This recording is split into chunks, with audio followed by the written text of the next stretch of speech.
there! On my previous videos, I have been talking about doing actions and practices to reach better and happier environments as a team or a group. But did you know that your personal happiness and the personal happiness of others is just as important, and that without it perhaps the other actions could have no sense at all? Let's discover how to be happier with some simple steps. According to the World Happiness Report, negative feelings, worry, sadness, and anger have been rising around the world, up by 27% in the last 10 years, and nowadays the statistics could be just worse.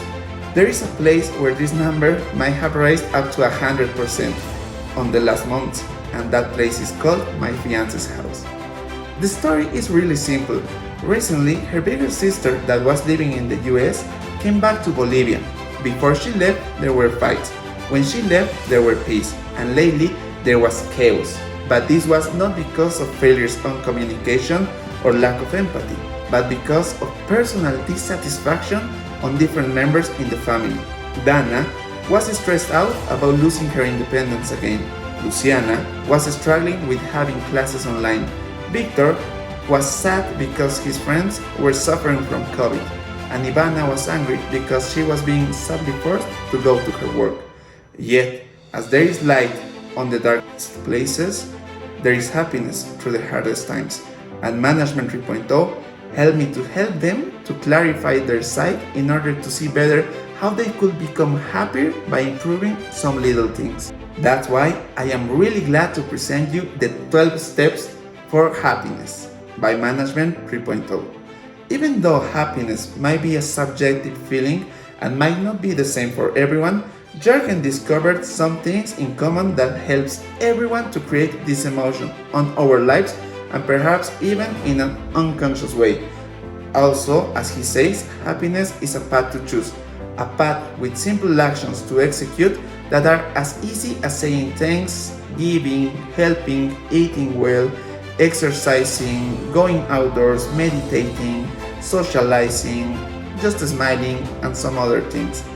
Management 3.0 gives us the banner that we saw just to reflect about it and to do what is described below each step. But it also gives us the chance to adapt everything and use it as a tool.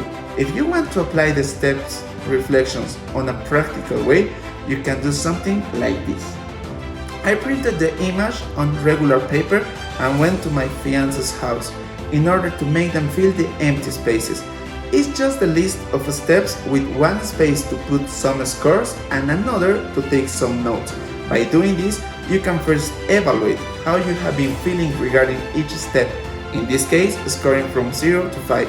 Then you can explain why you assigned the score that you assigned, and if you want for every step or just for the lowest rated ones, you can define to do some actions in order to improve the punctuation.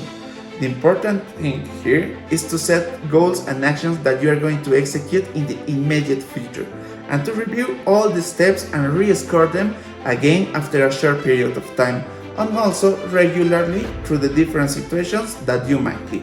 As a facilitator, the most incredible thing that I experienced was being able to talk with them on how they had been feeling and to accompany them in the process of actions that they settled for themselves, and to evaluate how their feelings were changing by accomplishing their objectives. I know that it is said that motivation is a consequence from doing things, and it is not a state to turn on before doing something.